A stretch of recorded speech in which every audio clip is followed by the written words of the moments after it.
আপনাকে আবার বলছি, শিক্ষা দুই প্রকারের। কয় প্রকারের? দুই।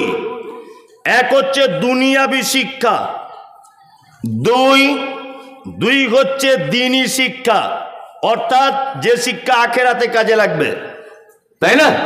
চলুন, এই দুটো শিক্ষার ভিতরে গুরুত্ব দিয়েছেন আল্লাহ কোনটা বেশি?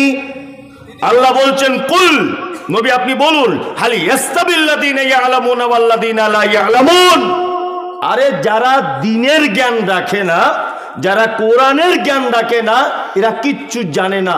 একটা জানলেওয়ালা লোক আর একটা না জানলেওয়ালা লোক, এরা দুটো কি সমান? সমান নয়। আল্লাহ বোঝাতে চাইছেন যারা কোরআন জানে, যারা দ্বীনের জ্ঞান জানে, এরা হচ্ছে জাননেওয়ালা, যারা জানে না এরা অজাননেওয়ালা। এক।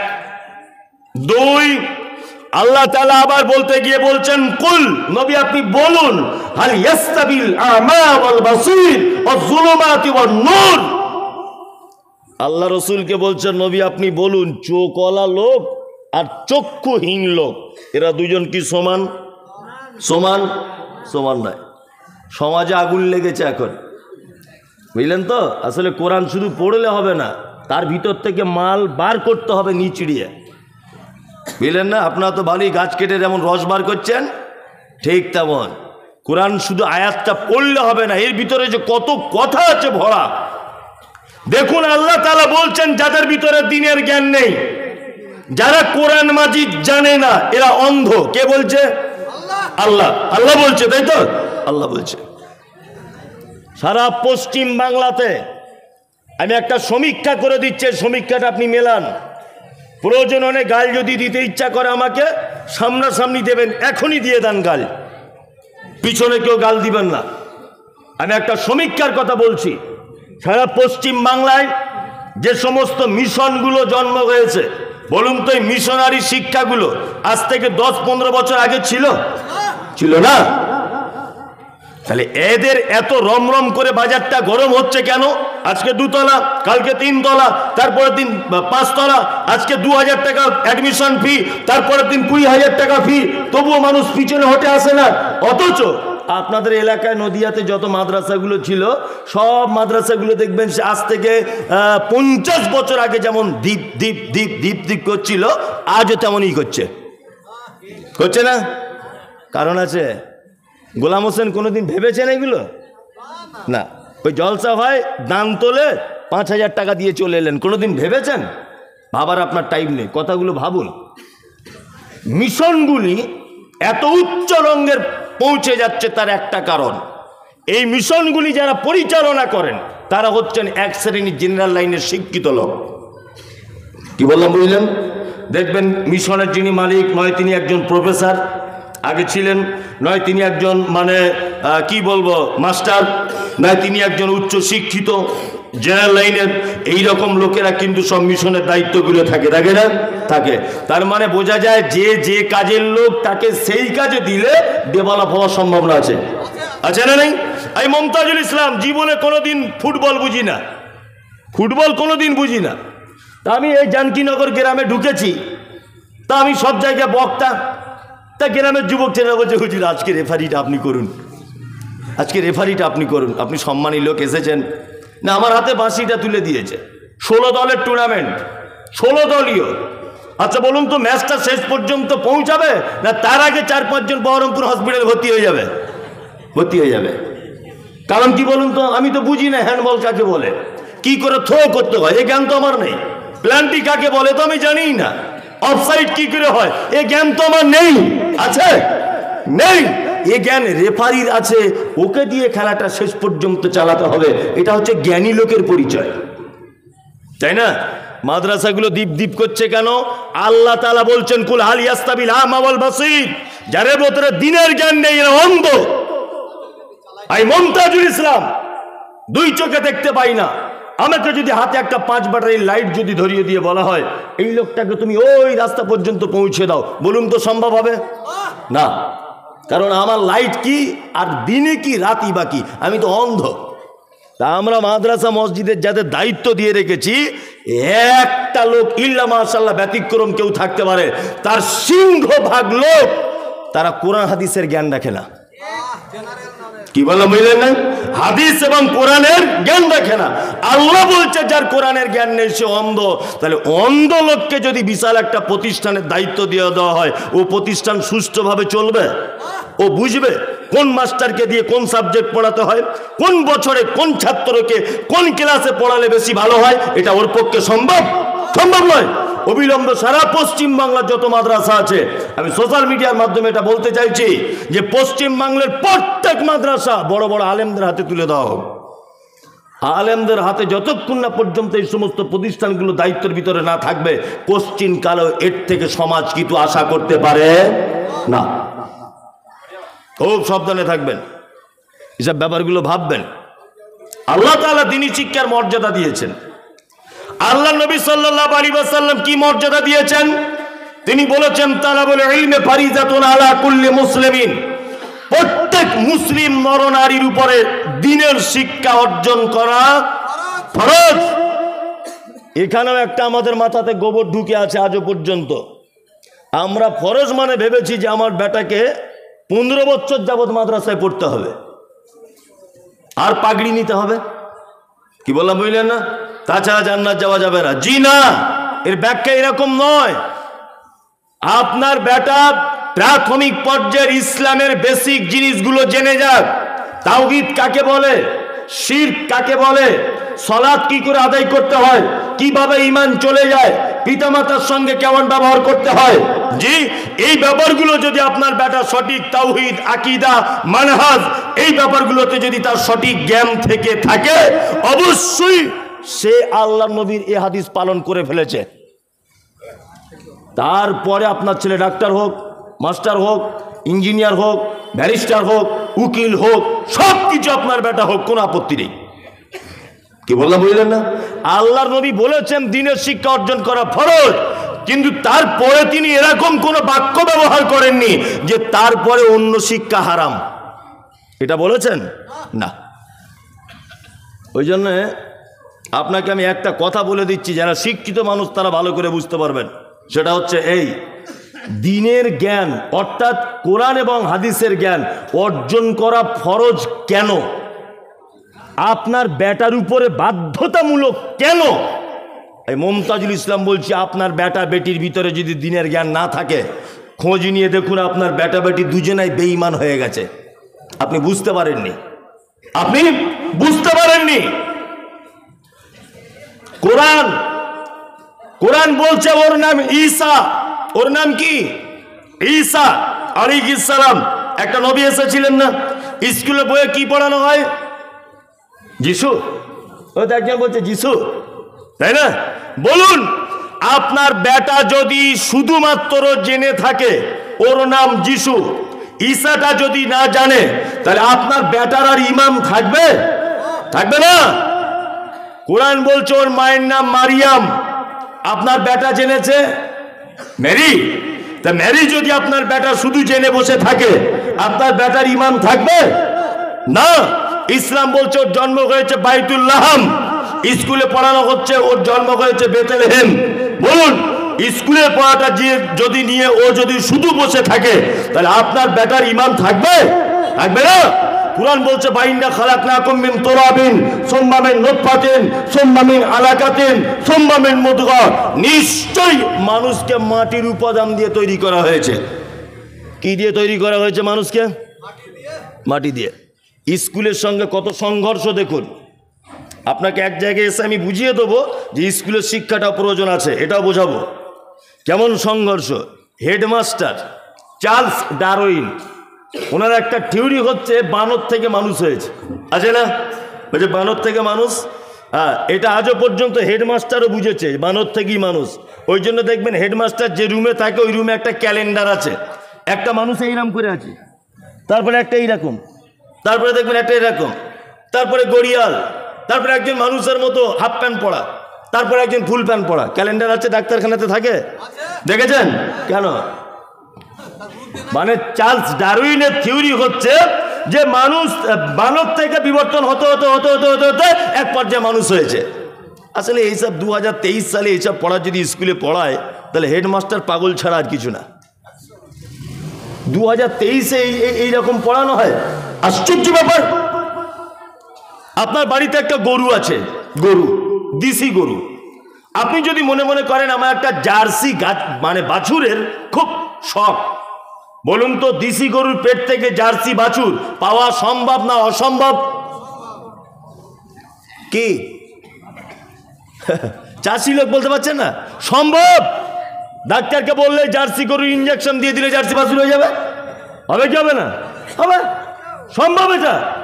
কিন্তু আপনার খুব ইচ্ছা আছে, হরিণ তো কিনতে পাওয়া যায় না, ডাক্তারবাবু একটা হরিণের ইঞ্জেকশন দিয়ে দেন তো, সামনে মাসে যাতে একটা হরিণের বাচ্চা হয়। বলুন তো এটা কিয়ামত পর্যন্ত সম্ভব? সম্ভব না। তাহলে গরুর পেটের ভিতরে যাবতীয় মেশিনের ব্যবস্থা করা হয়েছে। আপনি অস্ট্রেলিয়ান নেন, আপনি জার্মানদের নেন, আপনি থাইল্যান্ডের নেন, আপনি বাংলাদেশি জাতের নেন, আপনি ব্রাহ্মা জাতের নেন, আপনি জার্সি নেন, যাই নেন, নাম হতে হবে তার গরু। গরুর ইঞ্জেকশন দিয়েই ওর পেটের যত রকমের সিস্টেম সব গরুরই হবে, অন্য কোনো প্রাণী সম্ভব নয়। তাহলে বানর একটা আলাদা প্রাণী, তাই না? বানর আলাদা প্রাণী। আচ্ছা, ওর থেকে মানুষের জন্ম হয়েছে, এটা কি মেনে নেওয়া যায়? মাঝে সাঝে ভাবি যে পাগল কি আর গাছে ধরে? হ্যাঁ, এইসব কথা এখনো লেখে 2023-এ স্কুলে পড়ানো হয়। আশ্চর্য ব্যাপার। কোরআনের সঙ্গে সংঘর্ষ এই কথার। কোরআন বলছে মাটি থেকে মানুষকে তৈরি করা হয়েছে, মাটির মূল উপাদান মাটি। স্কুলে বলা হচ্ছে চার্লস ডারউইনের থিওরি, কি দিয়ে? না বানর থেকে মানুষ হয়েছে। বলুন আসমান এবং জমিন ডিফারেন্স হচ্ছে কি হচ্ছে না? হচ্ছে। আপনার বেটা যদি শুধু চার্লস ডারউইনের থিওরি বানর থেকে মানুষ হয়েছে এইটা যদি জেনে বসে থাকে, আপনার বেটার ঈমান থাকবে না যাবে? যাবে। তার মানে আমি মমতাজুল ইসলাম বলতে চাইছি, আপনার বেটা যেমন চার্লস ডারউইনেরটাও শিখবে, ঠিক তেমন কোরআনেরটাও যেন জানে। আপনার বেটা স্কুলে যেমন এটা শিখবে ওর নাম যিশু, আপনার বেটা এটাও যেন শেখে ওর অরিজিনাল নাম ঈসা। কি বললাম বুঝলেন? এই দুটো জ্ঞান রাখতে হবে। যদি শুধু একটাই পড়ে যান তাহলে কে বিপদ। আমরা কিন্তু একটাতেই পড়ে আছি, একটাতে পড়ে আছি না? পড়ে আছি। আর আমি আপনাদেরকে একটা সমীক্ষা বলে দিচ্ছি। আমার বয়স আমার মায়ের হিসাব অনুযায়ী 32+। কি বললাম বুঝলেন? এই 33 আমার পা দিয়েছি, 90 সালে আমার জন্ম। আপনাদের থেকে একটা দিক আমার সব থেকে বেশি। এখানে যতজন আছেন, লেখাপড়া না, টাকা পয়সা না, ভালো গাড়ি তাও না, ভালো বাড়ি তাও নয়, অনেক মানুষের সঙ্গে মেশা আর অনেক জায়গায় ভ্রমণ করার একটা এক্সট্রা নলেজ আমার ভিতরে আছে, যা আপনাদের নেই সবার। সারা পশ্চিম বাংলা, ভারত, বাংলাদেশ সমস্ত জায়গাতে ঘুরে আমার যা নলেজে এসেছে যে এই যে মাদ্রাসাগুলো সারা পশ্চিম বাংলাতে চলছে, আর খুব জোর যদি হয় 20 বছর, তারপরে দেখবেন মাদ্রাসাগুলোতে ছেলেপিলেও নাই, শিক্ষকও কেউ নাই। আল্লাহর ঘর, আল্লাহর দিন, আল্লাহ চালাবে, ওটা আলাদা ব্যাপার। কিন্তু সমীক্ষাটা আপনি ভালো করে এখনই বিবেচনা করে দেখুন, মিশনওয়ালারা যেভাবে লেগেছে মাদ্রাসাতে, আর কেউ তার বেটাকে সহজে দিচ্ছে? কারণ কি? প্রত্যেক গার্জেন, প্রত্যেক কর্তৃপক্ষ এখন হিসাবি। ও ভেবে রেখেছে কষ্ট করে যদি আমার বেটাকে মিশন থেকে, আলামী মিশন থেকে যদি পাস করানো একবার যদি যায়, আমার বেটা যদি ডাক্তার হয়, 4টে রুগী দেখলে 2000, 500 করে ফি। ভেবেই রেখে দিয়েছে, ভেবে রাখেনি? হ্যাঁ। আর মৌলভী সাহেব করবে একটা বেটাকে 4 বার ভাবছে 15 বছর মিনিমাম পড়তে হবে, 6500 বেতন, আর মমতার 3000, 9500। আমার লোকের গালাগালি তো আছেই, এটা ওটা, আজানের কম বেশি এটা ওটা তো আছেই। আচ্ছা বলুন তো, কেউ তার বেটাকে আর স্বতঃস্ফূর্তভাবে মাদ্রাসায় নিয়ে যেতে চাইবে? চাইবে? চাইবে না। এর জন্য কিন্তু আল্লাহর কসম করে বলছি, আমি মমতাজুল ইসলাম একজন সমাজের মানুষ, আপনারা যেমন কোনো সমাজের এই গ্রামের মানুষ, আমিও কিন্তু আমার গ্রামের একটা সমাজের মানুষ। আমরা কিন্তু সব সমাজের মানুষেরা দায়ী, সব দায়ী। কারণ প্রতিটা মানুষ হিসাব করছে। এই যে জলসাটা দিয়েছে, কমিটি হিসাব করে দিয়েছে, মমতাজুল ইসলাম এত টাকা, এবাদুল্লাহ এত টাকা, প্যান্ডেল এত, যা হবে সেটা লাভ, হিসাব করে প্রথমেই নিয়েছে ওরা। দিয়েছে, কেউ বিনা হিসাবে চলে না। প্রতিটা গার্জেন ভাবছে আমার বেটা আগামী ভবিষ্যতে এমন একটা কিছু হোক যে আমার বেটা সুখে থাকবে, দুতলা বাড়িতে এসি চালিয়ে ঘুরবে, আমার বেটা গাড়িতে। সব বাপের স্বপ্ন আছে না নেই? কিন্তু একটা বাপ যখন মসজিদের ইমামের দিকে তাকিয়ে ফেলছে, তখন তার মনোবল আস্তে আস্তে ভেঙে গিয়ে বলছে, না, আমার বেটাকে আর মৌলভী সাহেব করা যাবে না। করবে কি করবে না? আশ্চর্য ব্যাপার। এই ইমাম সাহেবদের এসব বেতন, তারপরে হাবিজাবি, এগুলো যতদিন না পর্যন্ত সচ্ছলতার সাথে না আসবে, ততদিন পর্যন্ত মাদ্রাসার দিকে মানুষের আরো অনীহা, আরো ঘৃণা জন্মাবে এদেরকে দেখে। এর জন্য আমরা দায়ী। এর জন্য কারা দায়ী? আমরা দায়ী। শুনুন, দুনিয়াবি শিক্ষা যদি আপনি করেন, দুনিয়াতে ক্ষণিকের জন্য উপকার হবে। যদি আপনার বেটা মাদ্রাসায় পড়ে, যদি আপনার বেটা আলেম হয়, তাহলে দুই দিকে উপকার হবে। এক, দুনিয়াতে উপকার, আখিরাতেও উপকার। কোন একটা স্কুলের মাস্টার মশাই এই গ্রামে হেঁটে হেঁটে আসুক তো দেখি, জোহরের নামাজের পর মসজিদে নামাজ পড়তে ঢুকুক তো দেখি, একটা অপরিচিত লোক। কেউকে জিজ্ঞাসা করবে না তোমার বাড়ি কোথায়। দেখবেন আমি মমতাজুল ইসলাম ঢুকবো জোহরের নামাজ পড়তে আপনাদের মসজিদে, সঙ্গে সঙ্গে 5টা লোক এসে সালাম আলাইকুম, বাড়ি কোথায় মাওলানা সাহেব আপনার, চলুন আমার বাড়িতে দুটো ডাল ভাত খেয়ে নেন। ঠিক আছে, দুতলায় রুম আছে, থাকবেন। এটা করবে কি করবে না? করবে। এটা আল্লাহর তরফ থেকে সম্মান। বিশ্ব নবী বলেছেন, কিয়ামতের দিনে যারা এক পক্ষবাদী, শুধুমাত্র ছেলেকে জেনারেল লাইনে দিয়ে রেখেছে, আরবি কিছু বোঝায়নি, আল্লাহ নবী বলেছেন একজন কোরআনের হাফেজকে বলা হবে তুমি একটা করে আয়াত তেলাওয়াত করো। কোরআনের হাফেজ বলবেন আলহামদুলিল্লাহি রাব্বিল আলামিন। একটা মর্যাদার তলাতে তুমি উঠে যাও। আর রহমানির রহিম আর একটা মর্যাদাতে উঠে যাও। মালিক ইয়াউমিদ্দিন আর একটা মর্যাদাতে উঠে যাও। ইয়াকা নাবুদু ওয়া ইয়াকা নাস্তাঈন তুমি আর একটা মর্যাদাতে উঠে যাও। বিশ্ব নবী বলেছেন তার তেলাওয়াত যেখান থেকে শুরু করা হবে আর যেখানে গিয়ে তার শেষ হবে, সেইখানে তার সে অবস্থান করবে, অর্থাৎ তার মর্যাদা সেইখান পর্যন্ত পৌঁছে যাবে। শুধু এবিসিডি, শুধু এবিসিডি। এই তুই বল, তেলাওয়াত কর। বলছি A for apple, B for ball. কিয়ামতের দিন আল্লাহ বলছে বাম দিকে দাঁড়া, যাও দিকে যা, পরে হিসাব হবে, যা। শুধু এ ফর অ্যাপেল করে এসেছো তুমি? তোমাকে বলেছিলাম না দিনের শিক্ষা অর্জন করা ফরজ? আমি বলছি আপনি এ ফর অ্যাপেল যেমন শিখেছেন, তেমন এটাও শিখুন, আলিফে আল্লাহ বাই বিসমিল্লাহ, দুটোই আপনি শিখুন। কি বললাম বুঝলেন? এই দুটো যতদিন না পর্যন্ত আপনি শিখতে না পারবেন, ততক্ষণ পর্যন্ত আপনার দুনিয়াতে উপকার হবে, আখিরাতে উপকার আসবে না। জ্বলন্ত প্রমাণ দেখতে পাচ্ছেন না আপনারা? জ্বলন্ত প্রমাণ। ছেলে এমবিবিএস ডক্টর, বাপ মারা গেছে, 3000 টাকার বেতনের ইমাম সাহেব বাপের জানাজার সামনে দাঁড়িয়ে আছে। 1 লক্ষ টাকা বেতনের চাকরি করা বেটা কলকাতা থেকে ফিরেছে, মাথাতে রুমাল বেঁধে হাতে ব্যাসলেট দিয়ে দাঁড়িয়ে আছে। তোমার মতো হতভাগা পিতা পৃথিবীতে আর কেউ নেই যে তোমার পিতা, তোমার বেটা তোমার জানাজার সামনে দাঁড়িয়ে রব্বির হামহুমা কামা রব্বায়ানি সাগীরা এই দোয়াটা বলে তোমাকে শেষ বিদায় জানাতে পারলো না। তোমার থেকে হতভাগা বাপ আর কেউ আছে? বলছে মাদ্রাসা পড়াচ্ছিস বেটাকে, ভবিষ্যৎ অন্ধকার করবি, দেখা যাবে কার অন্ধকার। টাইম একদিন আসছে। কি বললাম বুঝলেন? টাইম একদিন আসছে। চলুন, এই তো আপনি বসে আছেন, সূরা লোকমানটা একটু বার করে দেন তো আমাকে। সূরা লোকমান, টাইম একদিন আসছে আপনার কাছে, সূরা লোকমানটা বার করে দেন। টাইম একদিন আসছে। আপনার কাছে বিনীত অনুরোধ, সকল দিনই ভাই এবং বোন, অবশ্যই আপনার বেটাকে বেটিকে দুটি শিক্ষায় শিক্ষিত করুন। একদিকে যেমন আরবি থাকবে আর একদিকে বাংলাও থাকবে।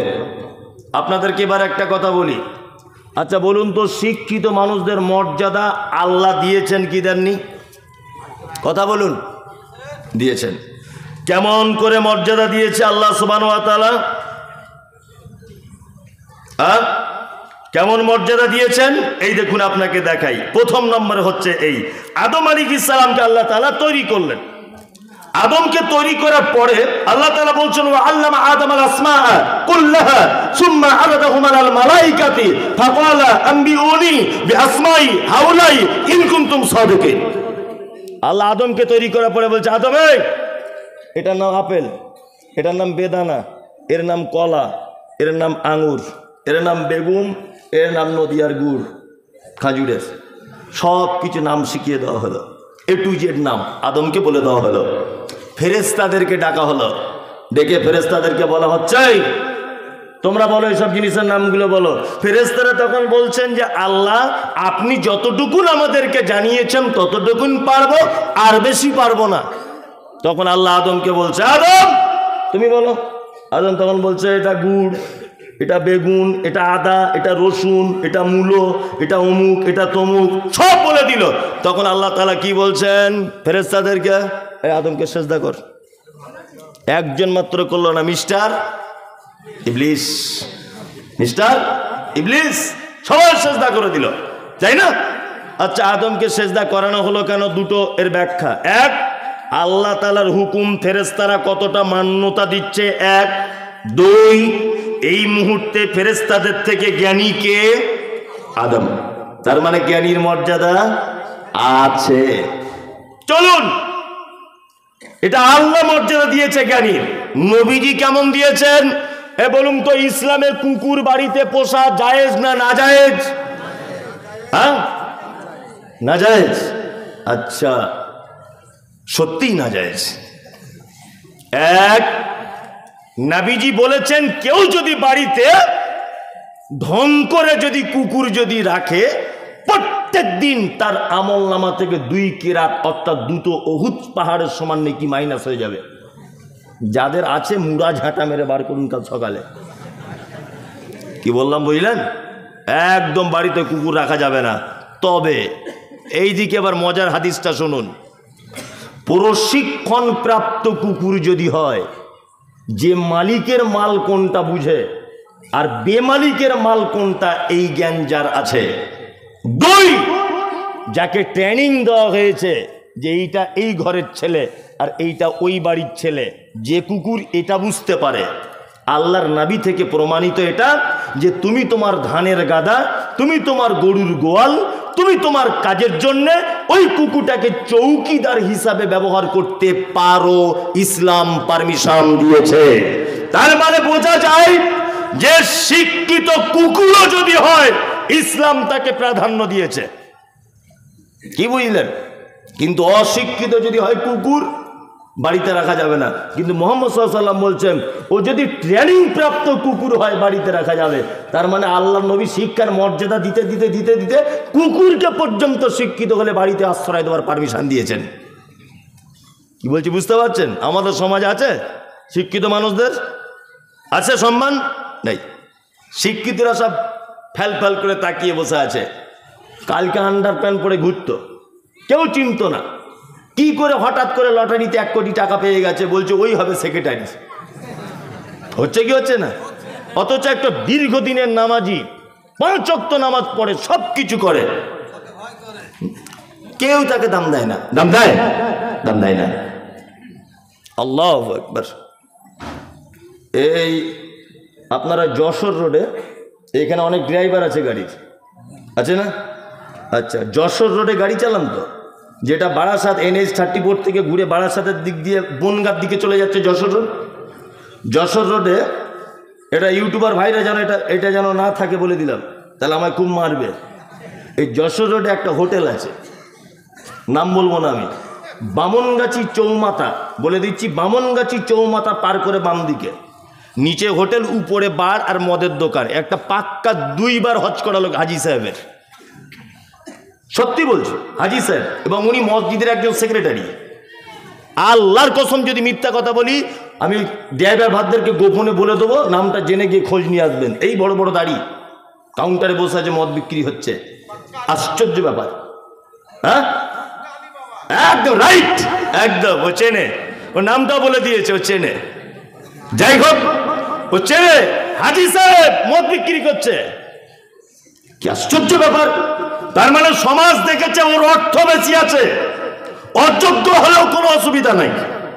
কি বললাম বুঝলেন? আপনার কাছে বিনীত অনুরোধ, শিক্ষিত মানুষদের সম্মান দিতে শিখুন। এই জাতি অধঃপতনের একটা মূল কারণ হচ্ছে যে যোগ্য মানুষদেরকে যোগ্য স্থানে বসায়নি। অনেক সময় আমরা শিক্ষিত মানুষদের একদম মর্যাদা দিই না। আমি দুনিয়াবি কথা দিয়ে আপনাকে কিছু মগজ ধোলাই করে দিচ্ছি, এগুলো বলা প্রয়োজন আছে না নেই? আছে। এই মমতাজুল ইসলাম MBBS, আপনাদের গ্রামে ভোটে দাঁড়িয়েছি নির্দল থেকে, MBBS ডাক্তার, আমি নির্দল থেকে দাঁড়িয়েছি। আর একজনে দাঁড়িয়েছে কিছু লেখা, এক কলম লেখাপড়া জানে না, ও দাঁড়িয়েছে রানিং পার্টি তৃণমূল থেকে। বলুন তো কে জিতবে? হ্যাঁ, কেন? আমি MBBS ডাক্তার, আমার পছন্দ হলো না? না, আমার পছন্দ হলো না। এই গাধা গেছে পার্লামেন্টে গিয়ে বলছে, ত্রিপুরা যেমন মসজিদ ভাঙা হয়েছে, পশ্চিমবাংলা আজান বন্ধ করে দাও। তখন মুসলমানরা দেখছি ওইখানে রাস্তায় কাঠের গুড়ি নামিয়ে দিয়ে বলছে ইনকিলাব জিন্দাবাদ, রাস্তা পুরো চলবে। আরে গাধার বেটা, তোমার পাছার চামড়া তুলে দিতে হবে। তুই ভোট দেওয়ার সময় কাকে দিয়েছো? তুমি তো একটা চামারকে ভোট দিয়ে ওখানে পাঠিয়েছো। তার থেকে ভালো কি আশা করতে পারো তুমি? হ্যাঁ, তুমি যেটা অশিক্ষিত অযোগ্য লোককে তুমি পার্লামেন্ট পর্যন্ত পৌঁছে দিয়েছো ভোট দিয়ে। কি বলছি বুঝতে পারছেন না? আপনি তার থেকে মুসলমানদের পক্ষে কোনো কাজ হবে এটা আপনি আশা করতে পারেন না, কখনোই পারেন না। শিক্ষিত মানুষদের মর্যাদা দিতে শিখুন। সমাজ যদি এখনো পর্যন্ত বাঁচাতে চান, যে শিক্ষিত হোক, জেনারেল লাইনে হোক, আরবি লাইনে হোক, এক কথাতে শিক্ষিত লোককে সম্মান করুন। চলুন এবার আমি সারা পৃথিবী বিখ্যাত একজন মারাত্মক শিক্ষিত মানুষ, এত শিক্ষিত, আল্লাহ তাআলা লোকটা নবীও নয়, রসুলও নয়, সাধারণ লোক, তার নামে কোরআন মাজিদে একটা সূরা অবতীর্ণ করেছে। তার নাম লোকমান। লোকটার বাড়ি কোথায়? ভাইরা এবার ভালো করে মন দিয়ে বুঝবেন, এবার আলাদা একটু আলোচনা হবে। লোকটার বাড়ি দক্ষিণ আফ্রিকা। জেনারেল শিক্ষিত ভাইরা যারা আছেন আপনারা জানেন যে দক্ষিণ আফ্রিকাকে বলা হয় দুর্ভিক্ষের মহাদেশ। আর এই দেশে একটা শহর আছে, তার নাম হাবাসা। বর্তমানে হাবাসা নামটা পরিবর্তন হয়ে নাম হয়েছে ইথিওপিয়া। এই ইথিওপিয়াতে জন্মগ্রহণ করেছিলেন লোকমান। এই হাবাসা ইসলামিক ইতিহাস অনেক ইম্পর্টেন্ট একটি জায়গা। হজরতে বেলাল রাদিয়াল্লাহু তাআলা আনহুর জন্ম এই জায়গাতে। বাদশাহ নাজ্জাশীর গায়েবী জানাজা পড়ার যে ঘটনা এই জায়গার সঙ্গে সংশ্লিষ্ট আছে। তাই এই যে লোকমান হাকিম ছিলেন, হাকিম প্রজ্ঞাময়, মানে অতীব জ্ঞানী। লোকমান হাকিম কত জ্ঞানী দেখবেন, আপনাকে দেখাই। লোকমান হাকিম ছোটবেলাতে কাঠের মিস্ত্রি ছিলেন, কাঠ ঘষে ঘষে ফার্নিচার তৈরি করতেন। যদি বলছেন এটা আপনি বানিয়ে বলছেন, তফসির ইবনে কাসির সূরা লোকমান খুলে দেখবেন কাল সকালে। আমি যে কথা বলেছি এটা যদি লেখা না থাকে, নদিয়ায় এলেই আপনি আমার গাড়িটা ভাঙচুর করে দেবেন, এটা আপনার পারমিশন দিলাম। তফসির ইবনে কাসির সূরা লোকমানের তফসির। ছোটবেলাতে ফার্নিচারের কাজ করতেন। উনি রাখালগিরি করতেন, বকরি চড়াতেন। কি বললাম বুঝলেন? বকরি চড়াতেন। লোকমান হাকিম বকরি চড়াচ্ছেন, তার মালিক বলছে, লোকমান, ওই লোকমান, বাড়িতে আজকে কি রান্না হয়েছে আমাদের? বলছে যাবো না, আজকে বাড়িতে বকরির গোস্ত রান্না হয়েছে। মালিক তখন বলছেন, লোকমান, বকরির দেগের ভিতরে সব থেকে উৎকৃষ্ট দুটো অঙ্গ আমাকে দাও, আমি খাবো। সব থেকে ভালো অঙ্গ দুটো আমাকে দাও। লোকমান প্লেটে করে জিভ আনলেন আর হৃৎপিণ্ডটা আনলেন। মালিক খেয়ে নিলেন। কিছুদিন পরে মালিক আবার লোকমানকে বলছে, লোকমান, আজকে বাড়িতে কি রান্না হলো? বলছে আজকেও বকরি। বলছে আজকে এক কাজ করো, বকরির দেহের সব থেকে নিকৃষ্ট দুটি অঙ্গ আনো, খাবো। আবার সেই জিভ আর হৃৎপিণ্ডটা আনলেন। তখন বাড়ির মালিক অর্থাৎ বকরি মানে যে মালিক, সে বলছে, লোকমান, এটা কেমন কথা? আগের দিন বললাম ভালোটা আনতে, তুমি এই দুটো আনলে, আবার আজকে খারাপ আনতে বললাম এই দুটো আনলে, কারণ কি? তখন লোকমান বলছেন, মালিক, এই দুটি যার খারাপ হয়ে যায় তার পৃথিবীতেও অপমান, আল্লাহর দরবারেও অপমান। এই দুটি যার ভালো থেকে যায় সে পৃথিবীতেও সম্মান পায়, আল্লাহর দরবারেও সম্মান পায়। সারা পৃথিবীর মাটিতে যত সাম্প্রদায়িকতা, যত যুদ্ধ, যত যা কিছু, সমস্ত কিছুর মূলে এই জায়গাটা। আমি রাস্তা দিয়ে চলছেন আপনি, আমি আপনাকে বললাম ভাই একটু দাঁড়ান তো। আচ্ছা বলুন তো, আপনি আমার দিকে ফিরে দাঁড়াবেন কি দাঁড়াবেন না? দাঁড়াবেন। আপনি হাঁটছিলেন, আমি পিছন দিয়ে যদি বলি এই শালা একটু দাঁড়াতো, আপনি কি করবেন? ফাটাম করে বাঁ হাতের একটা চর, 440 ভোল্টেজে। তারপরে আমিও এক চর মারবো। এক পর্যায়ে দুজনে মারপিট করতে করতে ওর ছেলে আসছিল, দেখা হয়েছে, ওর বাপের হয়ে লড়ছে, তারপরে আমার ছেলে এসে লেগে গেল, এক পর্যায়ে মাথা ফাটাফাটি হলো, তাই না?